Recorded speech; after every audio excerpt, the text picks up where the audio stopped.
মৌসুমী বায়ুর প্রভাবে আজও দেশের বিভিন্ন স্থানে বৃষ্টি হচ্ছে। কুমিল্লা শহরে জলাবদ্ধতার কারণে চরম ভোগান্তি পোহাতে হয় এইচএসসি পরীক্ষার্থীদের। এছাড়া আরও কয়েক জেলায় ভারী বৃষ্টিতে জলাবদ্ধতা দেখা দেয়, ব্যাহত হয় যান চলাচল। আগামী 24 থেকে 48 ঘণ্টায় সিলেট, ময়মনসিংহ ও রংপুর বিভাগের নদী সংলগ্ন নিম্নাঞ্চলে স্বল্পমেয়াদী বন্যা দেখা দিতে পারে বলে জানিয়েছে বন্যা পূর্বাভাস ও সতর্কীকরণ কেন্দ্র। সিলন টি রপ্তানিতে শীর্ষে।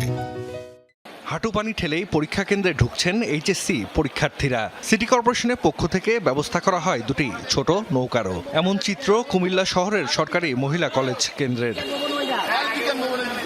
গতরাত থেকে সকাল 9টা পর্যন্ত ভারী বৃষ্টি হয় কুমিল্লায়। পানিতে তলিয়ে যায় বিভিন্ন এলাকা।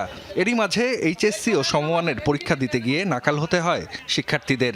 পরিস্থিতি বিবেচনায় সরকারি মহিলা কলেজ কেন্দ্রে নির্ধারিত সময়ের চেয়ে আধা ঘন্টা বেশি সময় দেওয়া হয় পরীক্ষার্থীদের।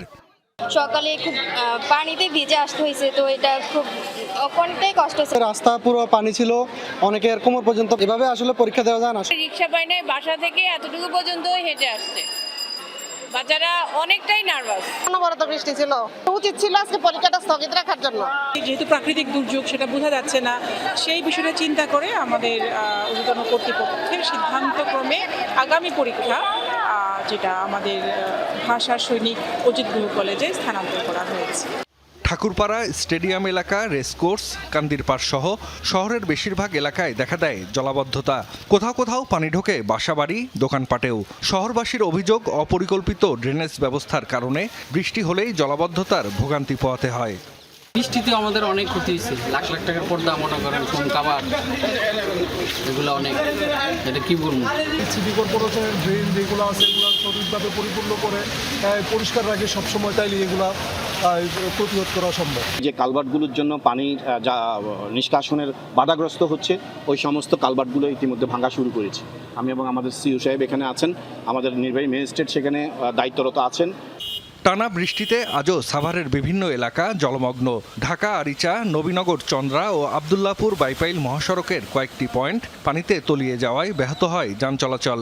এছাড়া জামগড়া, জিরাবো, বাইপাইল সহ কয়েকটি এলাকায় জলাবদ্ধতার কারণে ভোগান্তি পোহাতে হচ্ছে বাসিন্দাদের। আশুলিয়া, শ্রীপুরে জলাবদ্ধতার দুর্ভোগ দূর করার দাবিতে মানববন্ধন করেছেন এলাকাবাসী। মাল সামানা সব ডুবে গেছে, তখন টাকা করা সম্ভব না। আজকে যদি ভালো একটা ড্রেনেজ ব্যবস্থা, পানি নিষ্কাশনের ব্যবস্থা থাকতো, তাইলে আমাদের এই অঞ্চলের মানুষের জন্য দুর্ভোগ কমতো। ভারী বৃষ্টি ও উজান থেকে নেমে আসা ঢলে ব্রাহ্মণবাড়িয়ার আখাউড়ার নিম্নাঞ্চল প্লাবিত হয়েছে। পানি ঢুকেছে বাসাবাড়ি, দোকানপাটে। এতে ভোগান্তি পোহাতে হচ্ছে স্থানীয়দের। পানিবন্দী এলাকার মানুষের আশ্রয়ের জন্য শিক্ষা প্রতিষ্ঠানগুলো প্রস্তুত রাখা হয়েছে বলে জানিয়েছে স্থানীয় প্রশাসন। এদিকে বন্যা পূর্বাভাস ও সতর্কীকরণ কেন্দ্র জানিয়েছে, ভারী বৃষ্টি ও উজানের ঢলের কারণে আগামী 24 থেকে 48 ঘণ্টায় সিলেট, রংপুর ও ময়মনসিংহ বিভাগের নদী সংলগ্ন নিম্নাঞ্চলের কোথাও কোথাও স্বল্পমেয়াদী বন্যা দেখা দিতে পারে। জাহিদ হাসান, যমুনা নিউজ।